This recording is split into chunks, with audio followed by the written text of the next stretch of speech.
Tim, there's so much more up here in the stuff at the beginning that I'm not going to mention what Karen had about the coffee hour following the service because it will be in what you do toward the end, right? Yeah. But I don't think it is. I had not seen her. Yeah. So some of it is kind of duplicate, so I crossed out that one, so when I come to it, oh no, I don't want to start reading it there. And I used the longer one. Yeah, that's what I was thinking too, but then getting to the and with the very large print and where it runs across to the next page, I may have more pauses than usual. But yeah, I start those. So the welcome and announcements about the church office closed. I like that short one. And then this one is much longer about the Motivate Council, and I'm going to go with that version. Yeah. Because it gives the topics and the dates. Yes. So I'm going to take out this one.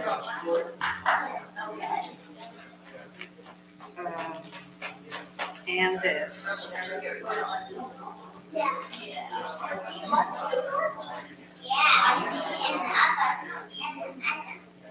Is that where the law starts? So you do the welcome from this and then Yeah. Okay. Yeah. I like some of what she had, and this includes the card and the yeah. Okay, so crossing that one out. I need to go to. This is still part of the announcements.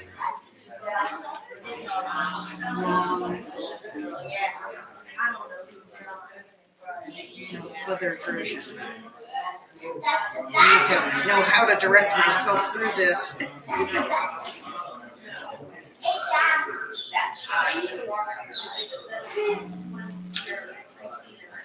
Okay, so that's crossed out, and I'm doing this version. Yeah. How's our time? We're close. Yeah, I know. I wondered if I could shift these pages a little bit. 5 minutes. Okay. And you might say something like that to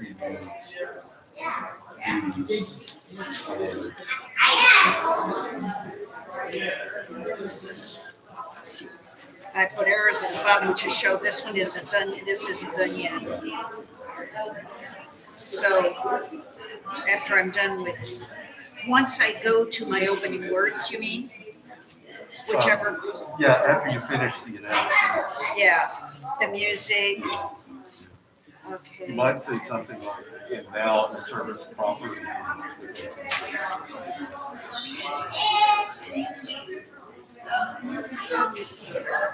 So we will have had the music at the start and then we go to this. Okay. So basically, if I just come back into it and say, and now for our opening words. Am I, yeah. Yeah, I will have read this as part of all of this. I hope I don't forget any of it, but.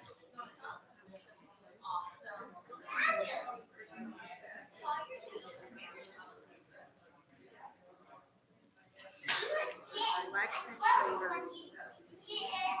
I find myself picking up that right shoulder and then everything gets wavy.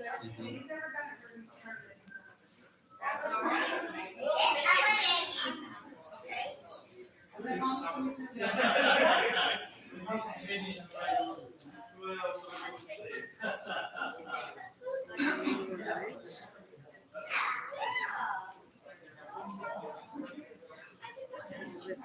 Ceres. Little is the opening words, and I say who it's from, and then there's a lot of stuff here about it till we get to the actual opening words. Well, it was fine as an introduction. Because this is giving us Toledo. Yeah. Yeah, I know it's useful to have it. I just thought, like I talked about now our opening words, and then we're talking about stuff. So I wondered. Yeah, I like that it was written in honor of them.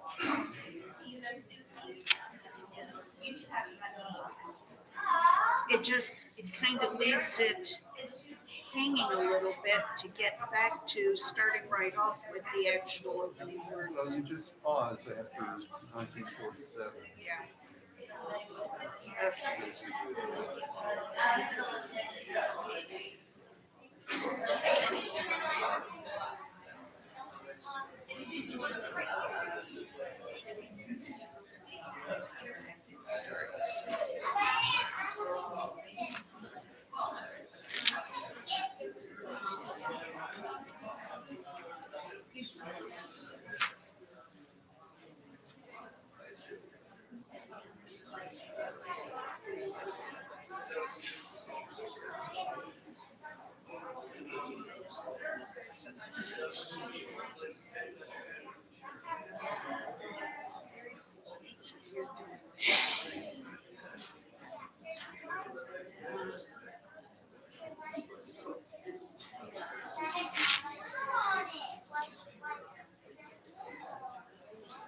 Playing the guitar?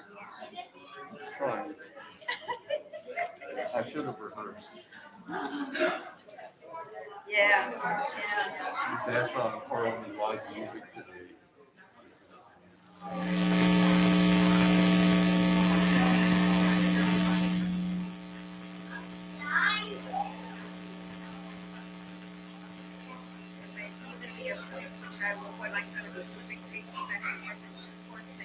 Please bear with me. We edited this 2 or 3 times since it was written.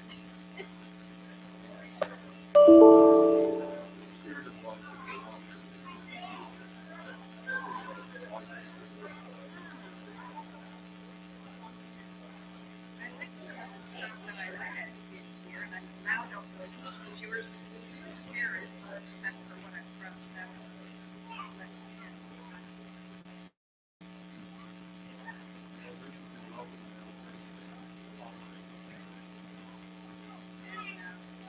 Change the opening announcements a little bit to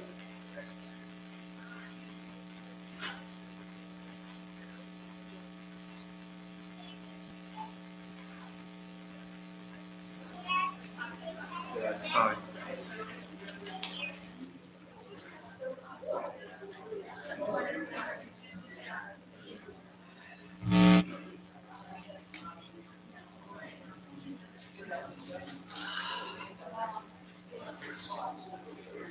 I'm going to put mine up here. Is that okay?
welcome to this service of the First Unitarian Church of Toledo. We gather to worship, our hearts alive with hope that here we will be truly seen, that here we will be welcomed into the garden of this community, where the simple and the elegant, the fluted and the frilled, the shy and the dramatic complement one another and are treasured. May we know that here, each contributes in their way to the beauty of the whole. Come, let us worship together, all genders, sexualities, politics, clappers and non-clappers, progressive or conservative. May we root ourselves in the values of this faith: compassion and courage, transcendence, justice, and transformation. We extend an especially warm greeting to all who are visiting today. Please take note of the cards in the hymn rack in front of you. We invite you to complete the yellow card along with your contact information, and we will send you a copy of our weekly e-news with information about services and activities and ways for you to become involved here at church. Members can also complete this form to let us know how you would like to become more involved in the life of the church. You are welcome to take this chalice card home with you. It has lots of valuable contact information, and there is also an envelope for donations and pledge payments. We thank you in advance for your generosity.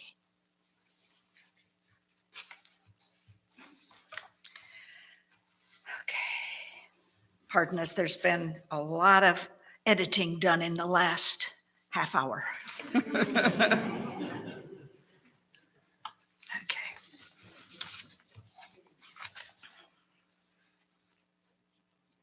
Opening words? Okay, yeah. The new announcements.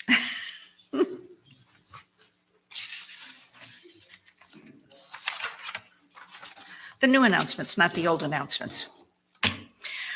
The church office will be closed this week while our office manager is on a well-deserved vacation.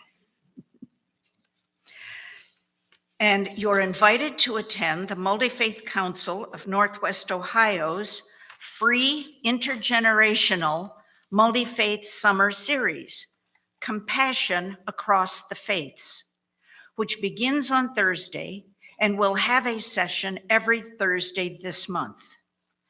This coming Thursday, June 9th, the series begins at the Islamic Society of Northwest Ohio, and it continues June 16th at the Hindu Temple of Toledo, June 23rd at Sylvania United Church of Christ, and concludes June 30th at Temple Shomer Eminem. You're welcome to attend any or all of the programs. Dinner will be provided, and there will be storytelling and age cohort faith discussions. Go to multifaithcouncil.org to register or check an upcoming UUFYI for information. Finally, the music is going to be a little bit different today and upcoming Sundays. We're now between music directors.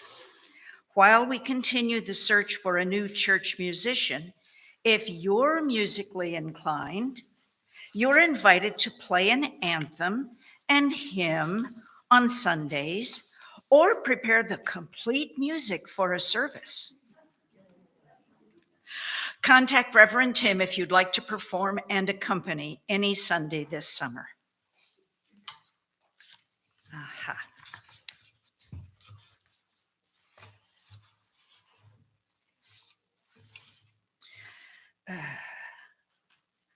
Now for the opening words. All that we share is sacred by Mull. This blessing was written in honor of two Unitarians, Martha and Wait Still Sharp, who during World War II dared to risk their own comfort in order to help save the lives of those in desperate need. Waite Still Sharp was a visiting minister at First Unitarian Church of Toledo in 1947.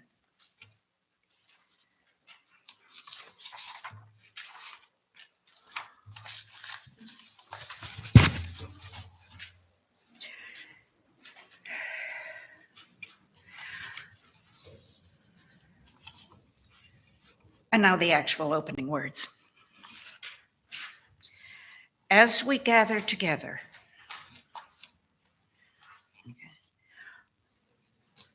may we remember when you share with me what is most important to you, that is where listening begins. When I show you that I hear you, when I say your life matters, that is where compassion begins. When I open the door to greet you, that is where hospitality begins. When I venture out to bring you to shelter, that is where love begins.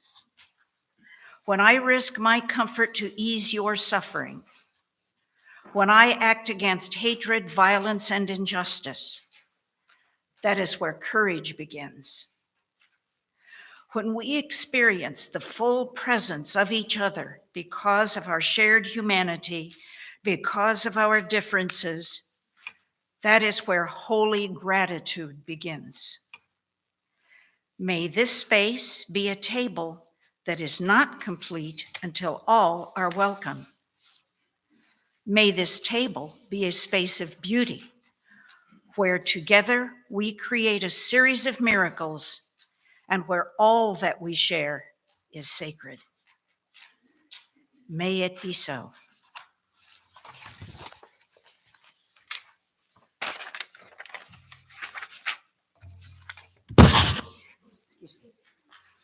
And before we get to our chalice lighting, I want to extend a special thanks to Carrie Baum, our service associate today, who has come to this position on very short notice.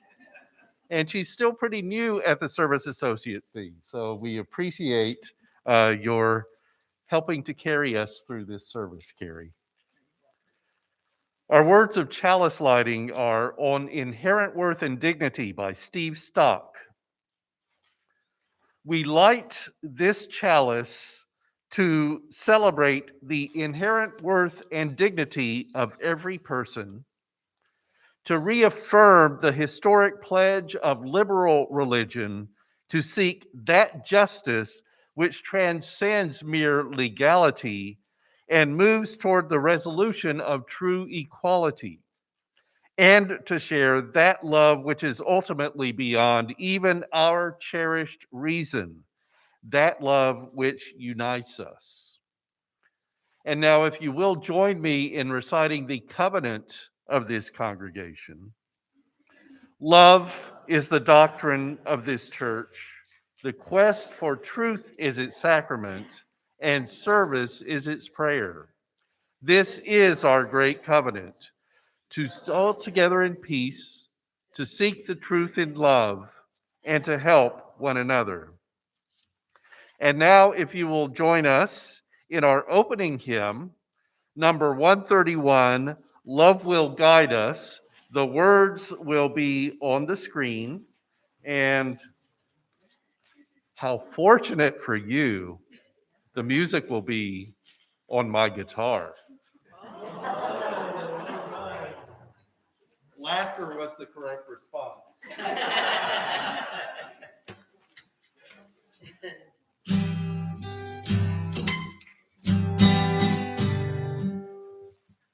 Love will guide us, He has guided us, hope inside us, will lead the way on the road, free to liberty. Love will guide us through our world. If you cannot see like angels, if you cannot see the clouds, you can be within you. You can change the world.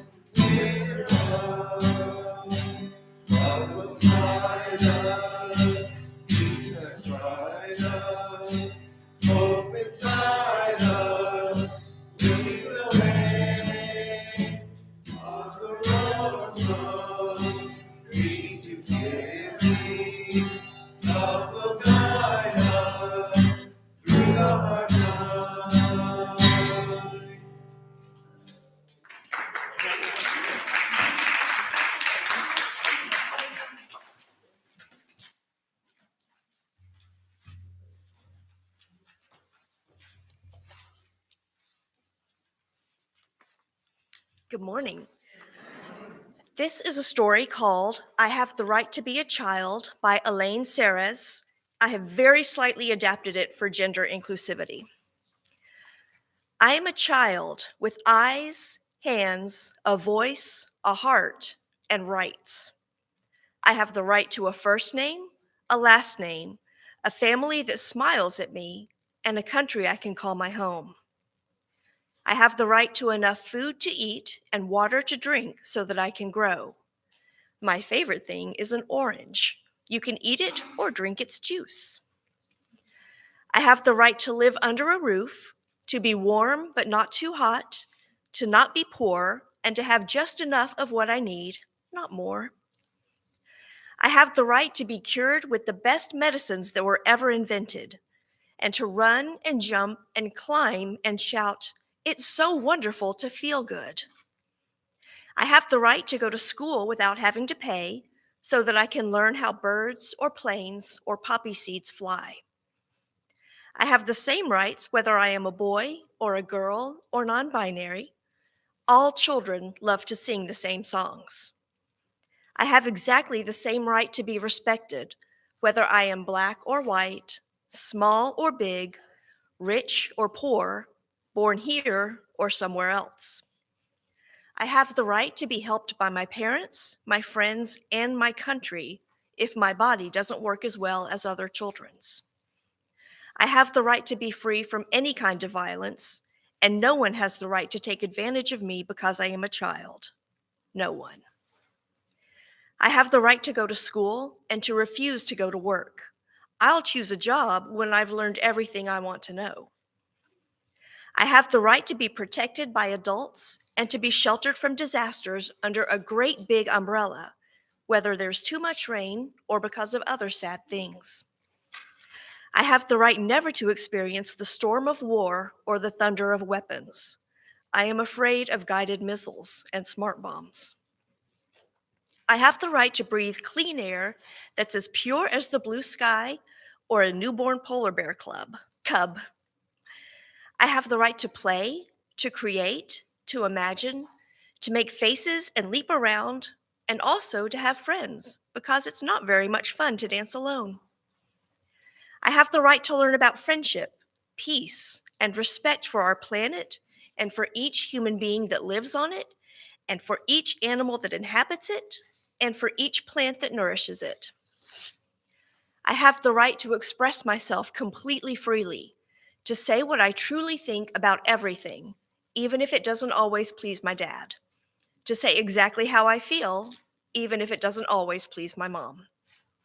I have the right to all of these things just because I am a child, especially if I live in one of the 193 states and countries in the world that have agreed to the Convention on the Rights of the Child. If I live in one of the very few countries that haven't agreed to the convention, like the United States of America, then I have the right to demand that my country join. Should I not have the same rights as every other child in the world? When will all children everywhere really have their rights respected? Tomorrow? The day after? In 20 years? We need our rights to be respected now, today, because it is now, today, that we are children.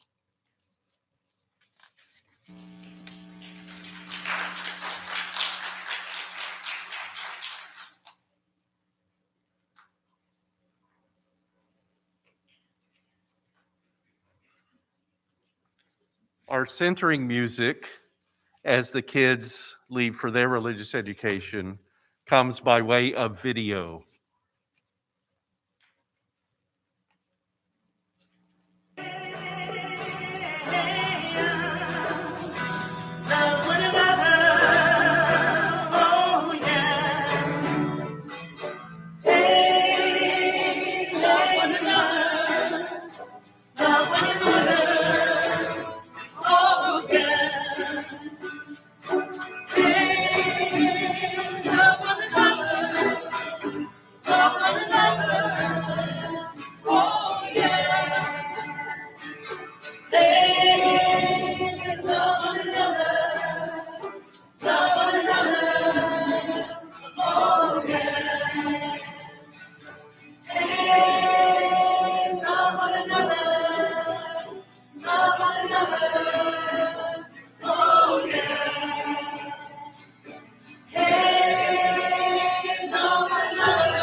Please join me for a time of meditation, contemplation, and prayer. In most places in the U.S., it's Pride Month. Our local celebrations happen in August, in part so Toledoans can take part in Pride in other places and later here. Pride, gay rights, the love of LGBTQAI plus people is not delayed in Toledo, just our own parties. Also on our minds, as always, is disease, especially continuing COVID and cancer.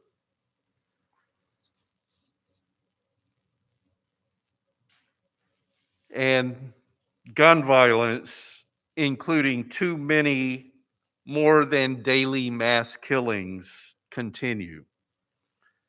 How can we get the change that is needed? Those are on our minds, in our hearts, for this time of meditation, contemplation, and prayer. And I bring you these words by Matthew Rosenek's You Matter. You matter. There is no one like you, never will be again, from the birth of the earth to its outermost end. You, an eager shout, a sacred yes that moves your flesh, your bone, your breath. You, she, he, ze, they, you are whole and okay, gracefully teaching your truth and your way. You cannot be forgotten. We cherish you so.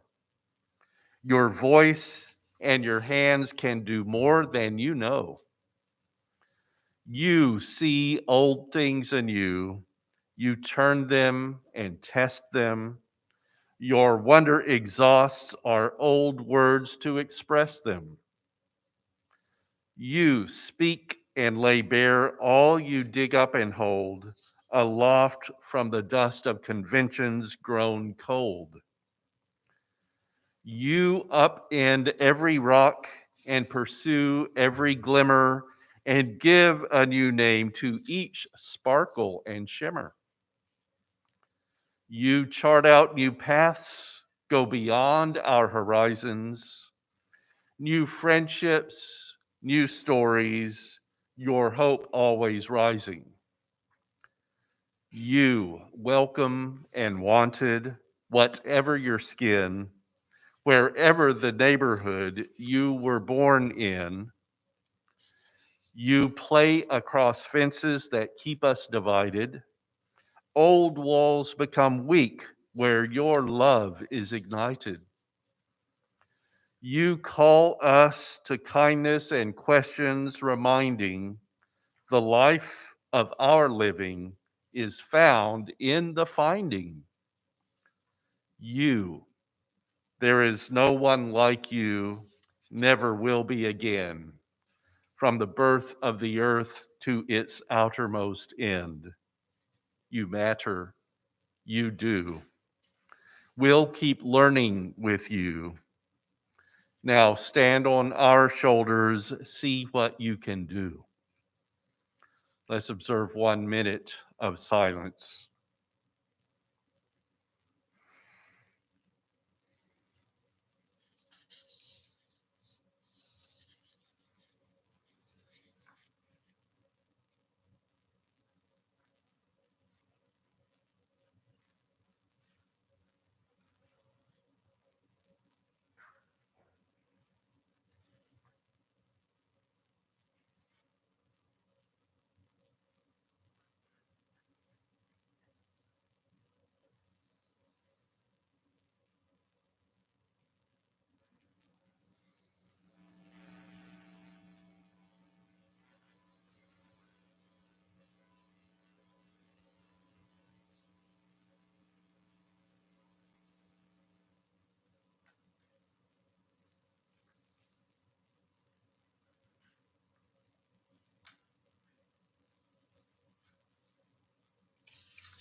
I ask you to join me in a responsive reading called No One is Outside the Circle of Love by Susan Frederick Gray and Erica A. Hewitt.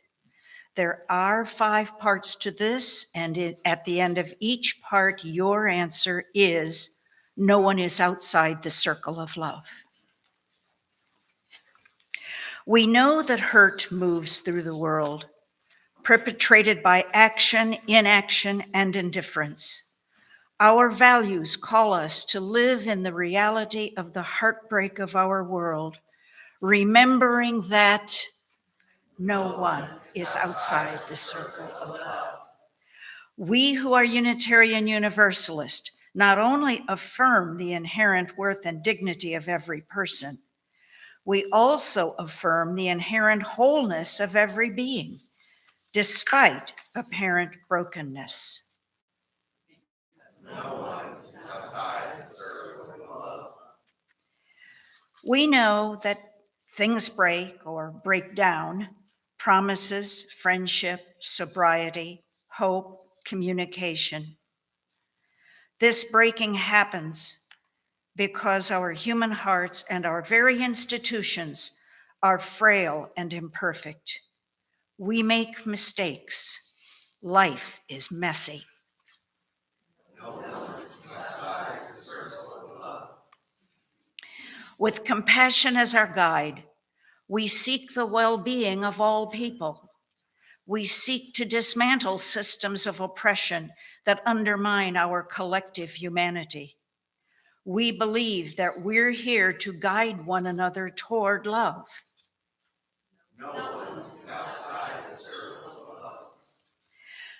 No matter how fractured we are or once were, we can make whole people of ourselves. We are whole at our core because of the great, unnameable, sometimes inconceivable love in which we live.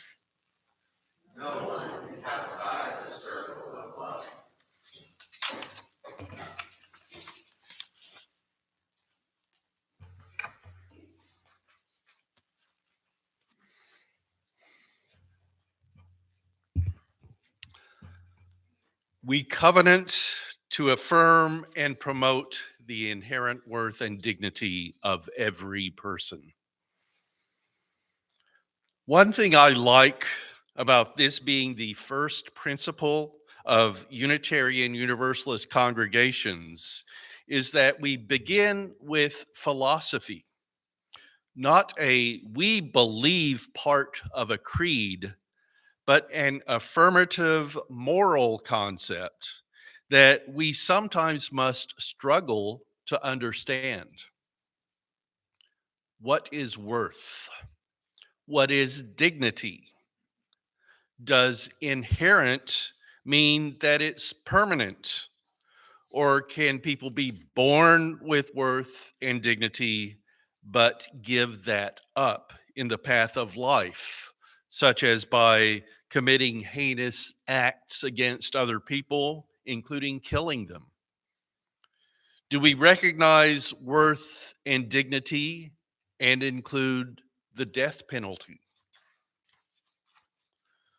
One way this has been illustrated in the news is from reports of new pastors to churches posing as unhoused people in front of a church, with the churchgoers ignoring them or asking them to leave the property.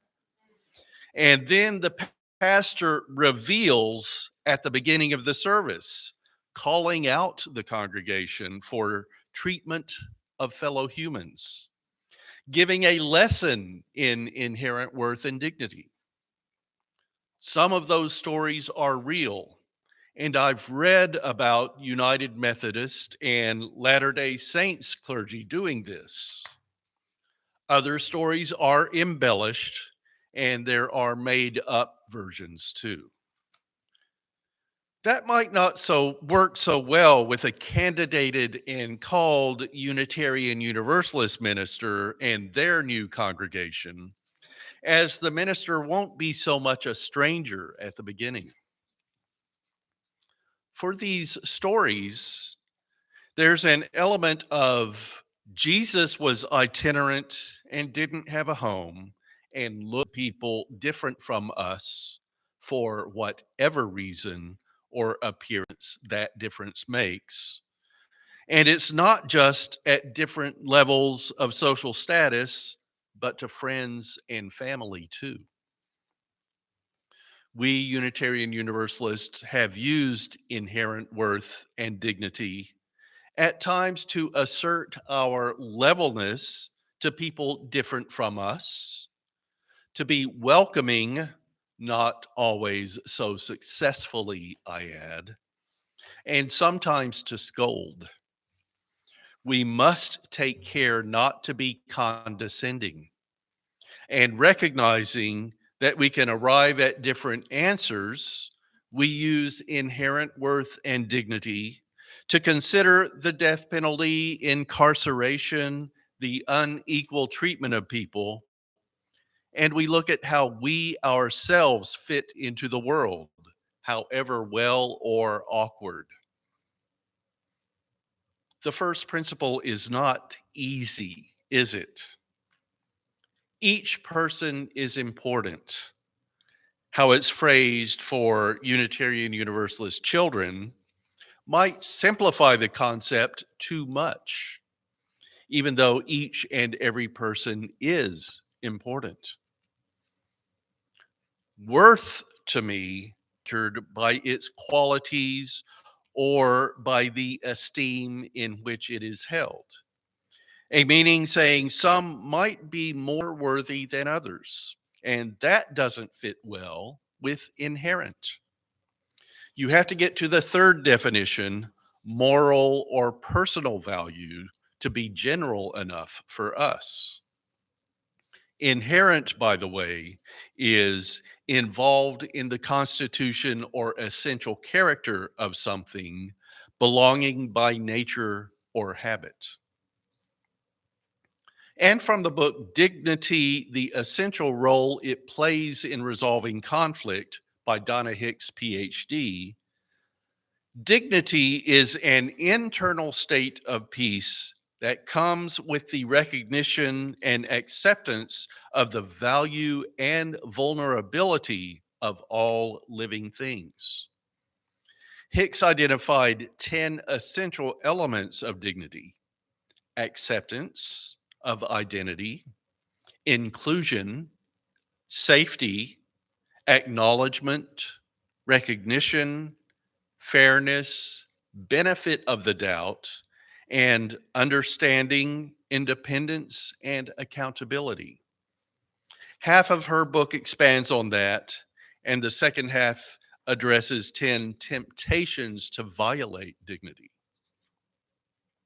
Dignity has its own entry in the Oxford Dictionary of Philosophy.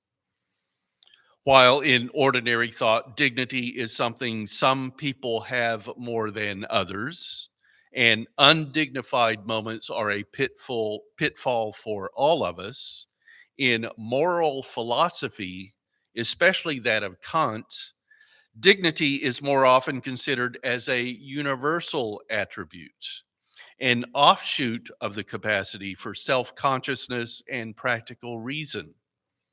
The capacity for self-legislation and the control of the will by the categorical imperative belongs to all of us and is the foundation for the right to respect and to treatment as an end rather than as a means.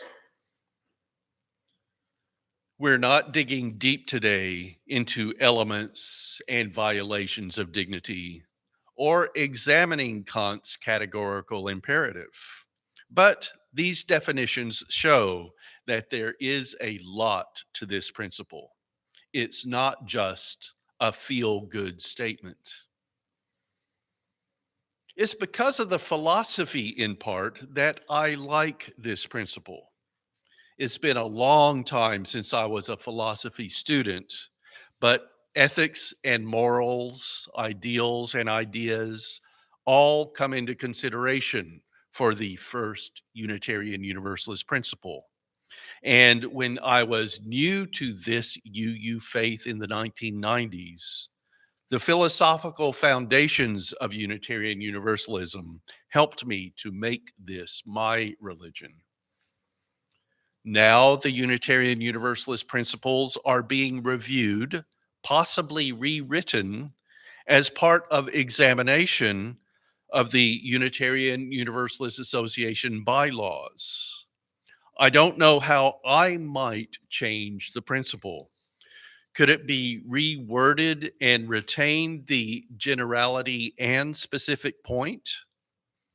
Maybe replace worth with nature, which for me fits, but then we might add confusion to the concept because of the nature identified seventh principle and sixth source of our living tradition, which both address some of the pagan aspects of our religion, and nature worth isn't pagan specific. And there are also different philosophical ideas of nature. More exploration of the best vocabulary is needed if we'll change the wording. Might the principle be added to? And what words, term, or concept fits well with inherent worth and dignity? we'll see what the idea people and wordsmiths develop. I ask you, like I do myself, to continue to examine this and our other Unitarian Universalist principles. Make them an active part of your religion and your life so that they're not statements of what Unitarian Universalists say their congregations affirm and promote, but that we live those ideas and ideals. And by doing that, that we make the world a better place, change it, build beloved community. So be it.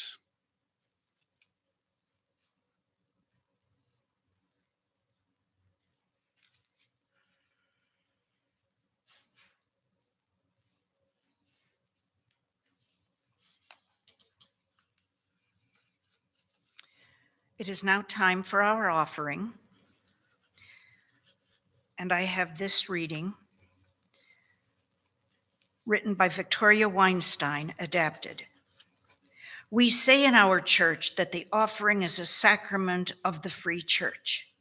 What we mean by that is that we believe it is a blessing to be able to govern and support our religious community ourselves, to made possible by our generosity everything we dream of and do to live out our shared values. Every week, we lift up the spiritual value of generosity by taking an offering for the ministries of this church. Our plate then becomes filled with the evidence of that generosity. It is our harvest, gathered in every week for what most nourishes us. You can give electronically by going to our website, uutoledo.org, and clicking Give, then following the prompts. You can also mail a check to us at First Unitarian, 3205 Glendale Avenue, Toledo 43614. Or if you're here in person, you can leave your contribution in a basket at the front of the sanctuary or at the welcome table in the lobby. I suggest the welcome table. And we are grateful for your contributions.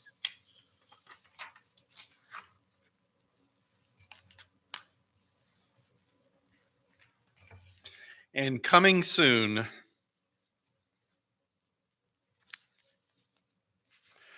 next week at our 9:45 a.m. Spiritual Adventures Forum, the topic is Create Your Own Mandala on Canvas with Acrylics, and it will be led by Pat Church. Then next week's 11 a.m. Sunday service, Be Kind in All You Do, on the second Unitarian Universalist principle, continues our series on the principles and purposes that will last the entire summer long.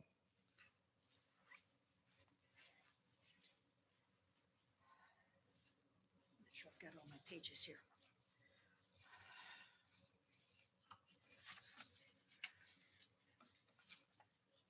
Yes, today after the service, you're welcome for coffee time in Fellowship Hall. And our closing words, Teachers Everywhere, by Amy Zucker, Morgenstern. In every person we meet, especially those who cause us discomfort, we find an opportunity for us to grow, to learn, to go further along the path of transformation that is our purpose in life. Every single one is our teacher. May the next week bring you many such moments of meeting that help you become the person you want to be, and may you welcome them with joy.